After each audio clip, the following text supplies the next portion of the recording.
ગયું છે આપણું બાઇક રેડી। આ તમે જોવો છો પાછળ સ્વિગીનું બેગ બાંધી દીધું છે। તો જઈ દોસ્તો આપણે ઝોનમાં અને ફાઇનલી દોસ્તો આપણો પહેલો ઓર્ડર વાગી ગયો છે। 34 રૂપિયાનો ઓર્ડર છે અને 5.87 કિલોમીટરનો ઓર્ડર છે, તમે જોઈ શકો છો। તો ફાઇનલી આપણે લઈ લીધો ઓર્ડર અને જઈ કસ્ટમરના લોકેશન ઉપર।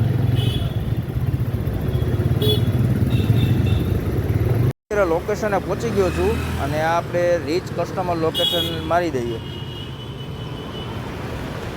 તો આપણે ઓર્ડર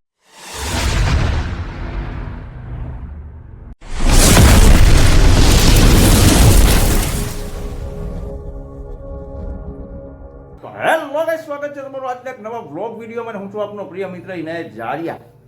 અને આ દોસ્તો ઘણા લોકો મને પૂછતા હોય છે કે ભાઈ પ્રોગ્રામ ન હોય ત્યારે તમે શું કરો છો? તો મને એમ થયું કે એના ઉપર એક વિડીયો જ બનાવીને મૂકી દઉં, જેથી કરીને મારા વ્યુઅર્સને ખબર પડે કે પ્રોગ્રામ ન હોય ત્યારે હું શું કરું છું।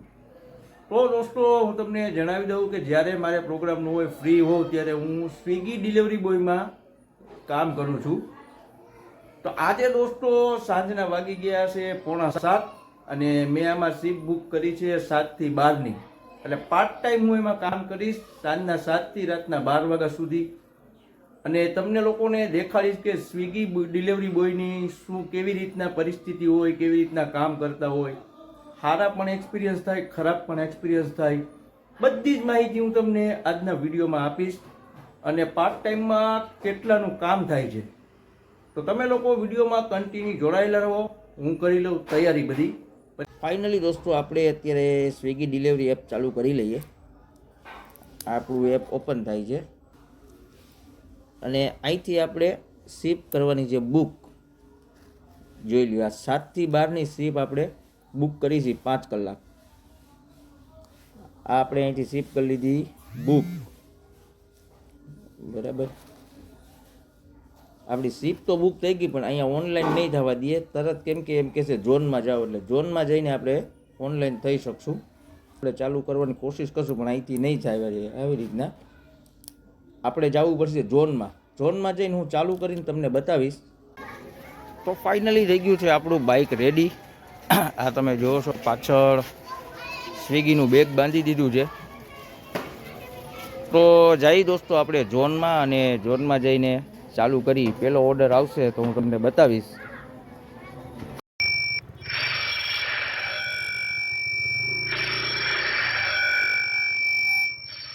ફાઇનલી દોસ્તો આપણો પહેલો ઓર્ડર વાગી ગયો છે।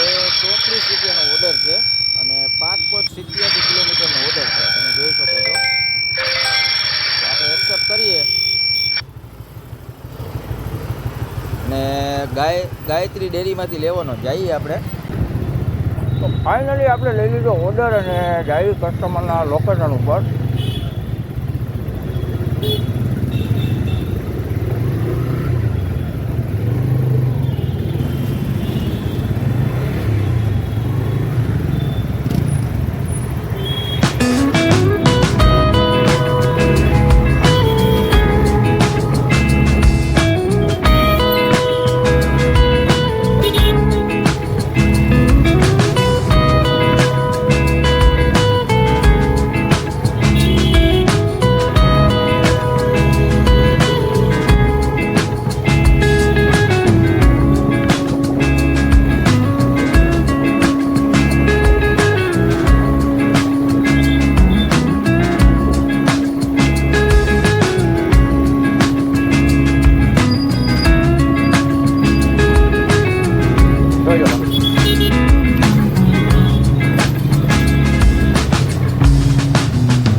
લોકેશને પહોંચી ગયો છું અને આપણે રીચ કસ્ટમર લોકેશન મારી દઈએ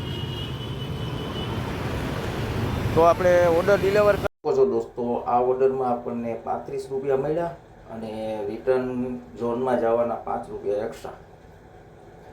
તો હવે આપણે નેક્સ્ટ ઓર્ડરનો વેટ કરીએ. તો નેક્સ્ટ બીજો ઓર્ડર આપણને મળી ગયો છે. એ પણ 33 રૂપિયાનો ઓર્ડર છે. 4.22 કિલોમીટરનો ઓર્ડર છે. 12 બીટીમાં આપણે લેવા જવાનું. તો ફટાફટ આપણે બીજો ઓર્ડર પણ લઈ આવીએ. દોસ્તો બીજો ઓર્ડર આપણે ડિલિવર કરી નાખ્યો છે અને અત્યારે ત્રીજો ઓર્ડર આવી ગયો છે શિવ આઈસ્ક્રીમ ફાસ્ટફૂડનો. તો આપણે શિવ આઈસ્ક્રીમે હું પહોંચી ગયો છું. ઓર્ડર લઈને જઈએ કસ્ટમરને ડિલિવર કરવા. તો ફાઇનલી દોસ્તો અત્યારે વાગી ગયા 9 અને 2 કલાક જેવો ટાઈમ થઈ ગયો આપણે સ્વિગીમાં. તો એક નાનકડો આમ તો બ્રેક લઈ લઈએ ચા પાણીનો. ચા પાણી પીને પછી આપણે કન્ટિન્યુ કરીએ પાછા. તો દોસ્તો ચા પાણી પી લીધા છે અને નેક્સ્ટ ઓર્ડર આવી ગયો છે મુંબઈ જંકશનનો. અને મુંબઈ જંકશનમાંથી આપણે ઓર્ડર લઈ લીધો. આ સ્વિગીની બેગમાં રાખી દીધો છે. તો હાલો આને પણ આપણે ઓર્ડર ડિલિવર કરતા આવીએ. તો એ પછીનો એક મોટો ઓર્ડર આપણી પાસે આવી ગયો છે 73 રૂપિયાનો અને રિટર્ન અર્નિંગ છે 18 રૂપિયા. તો આ ઓર્ડર આપણે ફટાફટ એક્સેપ્ટ કરી અને પિઝા હટનો ઓર્ડર છે. ફાઇનલી દોસ્તો હું પિઝા હટ રેસ્ટોરન્ટે પહોંચી ગયો છું. આ તમે જોઈ શકો છો પિઝા હટ રેસ્ટોરન્ટના વ્યૂ. તો હાલો આપણે અંદર જઈ ઓર્ડર લઈ આવી. અને અંદર હું આવી ગયો છું અને આ આપણો ઓર્ડર થાય છે રેડી.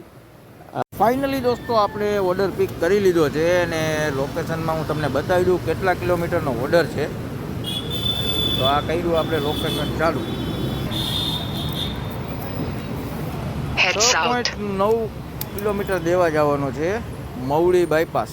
તો ફટાફટ આપણે ઓર્ડર ડિલિવર કરી આવી. દોસ્તો હવે પછીનો ઓર્ડર આવી ગયો આપણી પાસે રાજ પાવભાજીનો. તો આ તમે રાજ પાવભાજી રેસ્ટોરન્ટના વ્યૂ જોઈ શકો છો. તો ફાઇનલી દોસ્તો નેક્સ્ટ ઓર્ડર આપણો આવી ગયો છે અમૃત રેસ્ટોરન્ટ. અને આપણે આ પહેલા માળે જવાનું છે ઓર્ડર લેવા. તો ફટાફટ આપણે ઓર્ડર લઈ આવીએ. તો ફાઇનલી દોસ્તો અત્યારે આપણો ટાઈમ થઈ ગયો છે પૂરો. વાગી ગયા રાતના 12 અને આપણે 7 થી 12ની સ્વીપ કરી કમ્પ્લેટ. અને 5 કલાકમાં કેટલું કમાણું તો 469 રૂપિયાની અર્નિંગ થઈ છે અને 55 રૂપિયા ઇન્સેન્ટિવ. એટલે ટોટલ થયા 524 રૂપિયા. હું આમાં સ્ક્રીન રેકોર્ડિંગ ઉપર રાખી દઉં છું, એમાં તમે જોઈ લેજો. તો આજના વ્લોગને આપણે અહીં એન્ડ કરી. આશા છે કે આજનો વ્લોગ તમને ગમ્યો હશે. ગમ્યો હોય તો લાઇક શેર અને સબસ્ક્રાઈબ કરવાનું ભૂલશો નહીં. ફરી પાછા મળીશું એક નવા સમયે નવા વ્લોગ સાથે. ત્યાં સુધી મને આપશો રજા. Bye bye.